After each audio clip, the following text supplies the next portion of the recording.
Hi ಎಲ್ರಿಗೂ ನಮಸ್ಕಾರ. ನನ್ನ ಹೆಸರು ಸೌರವ್ ಪ್ರಶಾಂತ್ ಅಂತ. ಆ್ಯಂಡ್ ಮೊದಲನೇದಾಗಿ ನಮ್ಮ ಮೂವಿ 4 and 6 ಎಲ್ಲ ಕಡೆ ರಿಲೀಸ್ ಆಗಿ ಒಂದು ಒಳ್ಳೆ ರೆಸ್ಪಾನ್ಸ್ ಬರ್ತಾ ಇದೆ. ನೀವು ಕೂಡ ಅಷ್ಟೇ ನಿಮ್ಮ ಫ್ಯಾಮಿಲಿ ಫ್ರೆಂಡ್ಸ್ ಎಲ್ಲರ ಜೊತೆ ಬಂದು ನೋಡಿ. ಆ್ಯಂಡ್ ನನ್ನ ಪಾತ್ರದ ಬಗ್ಗೆ ಹೇಳಬೇಕು ಅಂತಂದರೆ ಆ್ಯಂಡ್ ಒಂದು ಚಿಕ್ಕ ರೋಲ್ ಆದರೂ ಕೂಡ ತುಂಬ ಚೆನ್ನಾಗಿ ಮಾಡಿದ್ದೀನಿ ಅಂತ ನಾನು ನಂಬಿದ್ದೀನಿ. ನೀವು ನೋಡಿ ಹೇಗಬೇಕು ಏನು ಅಂತಂದ್ಬಿಡ ಅಂತ. ಸೊ ಹಾಗೆ ಎಲ್ಲರೂ ಕೂಡ ಎಲ್ಲ ಕ್ಯಾರೆಕ್ಟರ್ನ ಅನುಭವಿಸೇ ಮಾಡಬೇಕು. ಸೊ ಇದಕ್ಕೆ ಮುಂಚೆ ಪ್ರೀವಿಯಸ್ಲಿ ಎಲ್ಲ ಸೀರಿಯಲ್ಸ್ ಮಾಡಿದ್ದು. ಇದು ನಂದು 2ನೇ ಸಿನಿಮಾ, ಮೊದಲನೇದು ಒಂದು ತದನಂತರ ಅಂತ ಬಂದಿತ್ತು.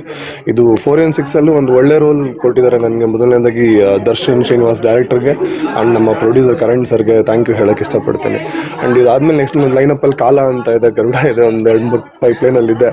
ಆ್ಯಂಡ್ ಮೈನ್ಲಿ ಈ ಸಿನಿಮಾ 4 and 6 ಏನಕ್ಕೆ ನೋಡಬೇಕು ಅಂತಂದರೆ, ಒಂದು ಸಸ್ಪೆನ್ಸ್ ಥ್ರಿಲ್ಲರಲ್ಲಿ ಕೂಡ ಈ ಒಂದು ಜಾನರಲ್ಲಿ ಒಂದು ಆಡಿಯನ್ಸ್ ಇದ್ದಾರೆ, ಅವ್ರಿಗಂತೂ ಸೀಟ್ ಎಡ್ಜಲ್ಲಿ ಕೂಡಿಸಿ ನೋಡೋವಂಥ ಒಂದು ಸಿನಿಮಾ ಆಗುತ್ತೆ ಅಂತ ನಂಬಿದ್ದೀನಿ. ನೀವು ಕೂಡ ಎಲ್ಲ ಬಂದು ಸಿನಿಮಾ ನೋಡಿ ಸಪೋರ್ಟ್ ಮಾಡಿ. Thank you so much. Evidence ನನ್ನ ಕೈಯಲ್ಲೇ ಇದೆ, ದುಡ್ಡು ಕೊಟ್ಟು ಕ್ಲಿಯರ್ ಮಾಡ್ಕೊಳ್ಳಯ್ಯ. Well plan murder.